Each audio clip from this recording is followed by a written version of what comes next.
അറസ്റ്റിലാകുന്ന മന്ത്രിമാരുടെ സ്ഥാനം തെറിപ്പിക്കുന്ന ഭരണഘടനാ ഭേദഗതി ബില്ലിനെ എതിർക്കാൻ പ്രതിപക്ഷം. ഇന്ത്യാ സഖ്യത്തിന്റെ അടിയന്തര യോഗം അല്പസമയത്തിനകം ചേരും. ബില്ല് കൊണ്ടുവരുന്നത് ദുരുദ്ദേശത്തോടെയെന്ന് കോൺഗ്രസ് പ്രതികരിച്ചു. സഖ്യകക്ഷികളെ വിരട്ടാനും പ്രതിപക്ഷ സംസ്ഥാനങ്ങളെ വേട്ടയാടാനും വേണ്ടിയാണ് പുതിയ ബില്ലെന്ന് കെ.സി. വേണുഗോപാൽ ആരോപിച്ചു. ഒരു സൂചനയുമില്ലാതെ കൊണ്ടുവരുന്ന ബില്ല് ദൂരവ്യാപക പ്രത്യാഘാതമുണ്ടാക്കുമെന്ന് P. Santhosh Kumar MP. Media വണ്ണോട് പറഞ്ഞു. 5 വർഷമോ കൂടുതലോ ശിക്ഷ കിട്ടാവുന്ന കേസുകളിൽ അറസ്റ്റിലായി 30 ദിവസം കസ്റ്റഡിയിൽ കിടന്നാൽ മന്ത്രിസ്ഥാനം നഷ്ടമാകുന്നത് വ്യവസ്ഥ ചെയ്യുന്നതാണ് ബിൽ. ബിൽ ഇന്ന് ലോക്സഭയിൽ അവതരിപ്പിക്കും. ധാർമ്മികതയെ നിയമമൂലമല്ലല്ലോ ഉണ്ടാക്കേണ്ടത് രാജ്യത്ത്. ധാർമ്മികതയൊക്കെ ഓരോ മനുഷ്യന്റെ മനസാക്ഷിയല്ലേ. അങ്ങനെയാണെങ്കിൽ ആഭ്യന്തരമന്ത്രിയായിരിക്കാൻ അമിത്ഷായ്ക്ക് എന്ത് ധാർമ്മികതയാണ് ഉള്ളത്? അദ്ദേഹമായിരുന്നില്ലേ ഗുജറാത്തിലെ ഏറ്റവും വലിയ ക്രിമിനൽ കേസ് പ്രതി. ആ ആഭ്യന്തര വകുപ്പ് കൈകാര്യം ചെയ്ത മന്ത്രിമാർക്കെതിരാണ് എടുത്തു നോക്ക്. ക്യാബിനറ്റ് മന്ത്രി, സഹമന്ത്രിമാര് അവരെല്ലാം ക്രിമിനൽ കേസിൽ പ്രതികളായിരുന്നില്ലേ?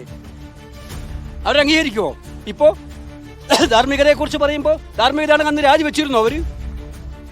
എന്തിനും മോഡി മുഖ്യമന്ത്രി ആയിരുന്നപ്പോഴേ ഏറ്റവും വലിയ പ്രയാസങ്ങൾ ഗുജറാത്തിലുണ്ടായത്. ധാർമ്മികത നമ്മുടെ രാജിവെച്ചോ? ഇത് പ്രതിപക്ഷ സംസ്ഥാനങ്ങളെ ടാർഗറ്റ് ചെയ്തുകൊണ്ടുള്ള ബില്ലാണ്. അവർക്ക് വേണ്ടി മാത്രമുള്ള ബില്ലാണ്. അവരെ തിരഞ്ഞെടുക്കപ്പെട്ട ജനാധിപത്യമായി തിരഞ്ഞെടുക്കപ്പെട്ട സർക്കാരുകളെ അട്ടിമറിക്കാൻ വേണ്ടിയിട്ടുള്ള ഒരു ബ്ലാക്ക് മെയിലിംഗ് ബില്ലാണ് ഈ ബില്ല്. ഇതിൽ സംശയമില്ല. ഭരണപക്ഷത്തിരിക്കുന്ന ഒരാൾക്കെതിരെയും 12 കൊല്ലമായിട്ട് ഒരു കേസ് കൊടുത്തിട്ടില്ലല്ലോ. ഈ ബില്ല് പാസ്സാകാൻ പോകുന്നതല്ല, ഇത് ചവറ്റുകൊട്ടയിലേക്ക് പോകുന്നതാണ്. ഇപ്പം ഇത് കൊണ്ടുവന്നിരിക്കുന്നത് ഇത്രയും വലിയ രാജ്യവ്യാപകമായി ചർച്ച നടക്കുന്നതിൽ ഹെഡ്ലൈൻ മാറ്റാൻ പറ്റുമെന്നുള്ളൊരു ധാരണയിൽ ഉണ്ടാക്കിയതാണ്. പക്ഷെ അത് അബദ്ധ ധാരണയാണെന്ന് 2 ദിവസം കൊണ്ട് വ്യക്തമാകും. അതിഭീകരമായ ബില്ലുകളാണ് ഈ കൊണ്ടുവന്നിരിക്കുന്നത്. സത്യത്തില് ഇത് ഈ രാജ്യത്തിന്റെ പ്രധാന ഭരണാധികാരികൾക്ക് ഭ്രാന്ത് പിടിച്ചോ എന്ന് സംശയിക്കേണ്ട ഒരു സാഹചര്യത്തിലേക്കാണ് നമ്മൾ എവിടെയാണ് എത്തിയിരിക്കുന്നത് എന്ന് രാഷ്ട്രീയം ഇല്ലാത്തവരും ഉള്ളവരും ഒക്കെ ഒരുപോലെ ചിന്തിക്കേണ്ടുന്ന അതിഭയങ്കരമായ ഒരു സാഹചര്യത്തിലാണ് ഇപ്പോൾ കാര്യങ്ങൾ അവസാനെത്തിയിരിക്കുന്നത്.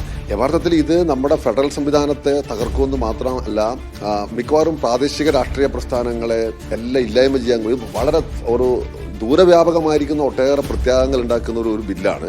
വോട്ട് ചോരി വിവാദത്തിൽ നിന്ന് തൽക്കാലം ശ്രദ്ധ തിരിച്ചുവിടുക എന്നുള്ളതാണ്. തൗഫീഖ് അസ്ലം വിവരങ്ങളുമായി ഡൽഹിയിൽ നിന്നിരുന്നു. തൗഫീഖ്, ഇങ്ങനൊരു ബില്ലിനെ പറ്റി ഇതുവരെ കേട്ടുകേൾവി ഉണ്ടായിരുന്നില്ല. വളരെ പെട്ടെന്ന് ചുട്ടെടുത്തത് എന്ന് തോന്നിപ്പിക്കുന്ന ഒന്നാണിത്. 1. 2, എന്താണ് ഈ ബില്ലിലെ പ്രധാനപ്പെട്ട വ്യവസ്ഥകൾ?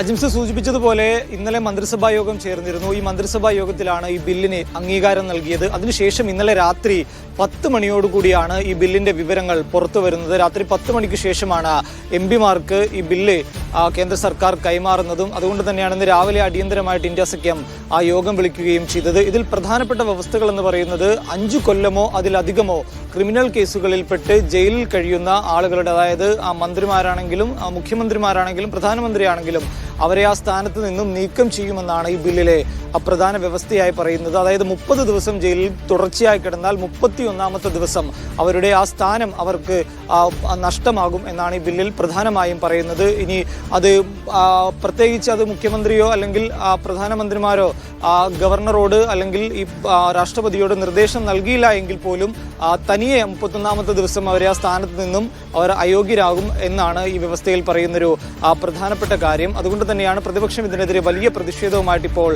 രംഗത്തെത്താനുള്ള ഒരു കാരണവും അത് തന്നെയാണ്. കാരണം ഒരു മുന്നറിയിപ്പും ഈ ബില്ലുമായി ബന്ധപ്പെട്ട് ആർക്കും കേന്ദ്ര സർക്കാർ നൽകിയിരുന്നില്ല. പാർലമെന്റ് അവസാനിക്കാനായിട്ട് 2 ദിവസം മാത്രമാണ് ബാക്കി നിൽക്കുക. ഈ 2 ദിവസം മാത്രം ബാക്കി നിൽക്കുകയാണ് ഇത്തരം ഒരു ബില്ലുമായി കേന്ദ്ര സർക്കാർ ഇന്ന് ലോക്സഭയിൽ എത്തുന്നത്. ആഭ്യന്തരമന്ത്രി അമിത്ഷാ ആയിരിക്കും ഈ ബില്ലിന്ന് ലോക്സഭയിൽ അവതരിപ്പിക്കുക. ബില്ല് ഏതായാലും സഭയിൽ വരുന്നത് മുതൽ വലിയ പ്രതിഷേധം തീർക്കാൻ തന്നെയാണ് പ്രതിപക്ഷം ഇപ്പോൾ തീരുമാനിച്ചിരിക്കുന്നത്. ബില്ലിനെ ഒരു കാരണവശാലും അനുകൂലിക്കില്ല എന്ന് പ്രതിപക്ഷ എംപിമാർ ഉൾപ്പെടെ ഇപ്പോൾ പ്രതികരിക്കുകയും ചെയ്തിട്ടുണ്ട്. ഈ ബില്ലുമായി ബന്ധപ്പെട്ട് പലതരത്തിലുള്ള അവ്യക്തതകൾ ഇപ്പോഴും നിലനിൽക്കുന്നതായിട്ടുള്ള കാര്യം കൂടി പ്രതിപക്ഷ എംപിമാർ പറയുകയും ചെയ്യുന്നുണ്ട്. ബില്ലിനെ പ്രതിപക്ഷ സഭയിൽ എതിർക്കുകയാണെങ്കിൽ ആ ബില്ല് JPCയുടെ പരിഗണനയ്ക്ക് വിടാനുള്ള ഒരു തീരുമാനം കൂടി കേന്ദ്ര സർക്കാർ എടുത്തതായിട്ടുള്ള വിവരങ്ങൾ ലഭിക്കുന്നുണ്ട്. ബില്ലിനെ സ്വാഭാവികമായും പ്രതിപക്ഷം എതിർക്കുമെന്ന കാര്യത്തിൽ സംശയമൊന്നുമില്ല. അങ്ങനെ ഒരു എതിർപ്പ് വരികയാണെങ്കിൽ അത് JPCക്ക് വിട്ടുകൊണ്ട് കൂടുതൽ ചർച്ച നടത്തുകയും പിന്നീട് JPCയുടെ റിപ്പോർട്ട് ലഭിച്ചതിന്റെ അടിസ്ഥാനത്തിൽ ഏതെങ്കിലും തരത്തിലുള്ള മാറ്റങ്ങൾ വരുത്തണമെങ്കിൽ ആ മാറ്റങ്ങൾ വരുത്തി അതുമായി ബന്ധപ്പെട്ട് വീണ്ടും മുന്നോട്ട് പോകാൻ തന്നെയാണ് കേന്ദ്ര സർക്കാർ ഇപ്പോൾ